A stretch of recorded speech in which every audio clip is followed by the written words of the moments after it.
na hii saa 10 ni muda ambao mechi inaanza, lakini shughuli za kiburudani zitaanza mapema. Mpaka sasa hivi tuna wasanii tumependekeza wawili pendekeza nani yule Mama Amina na nani yule Kingamuzi.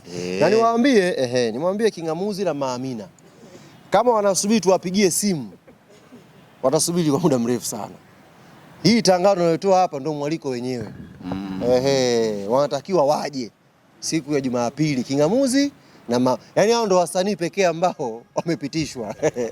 Kingamuzi na Mama Amina. Si jambo la burudani? Na wale watu ni watu wa burudani. Burudani, tunataka waje hapa. Kwa hiyo mastaratibu nyingine ni kama tunavyozungumza hapa.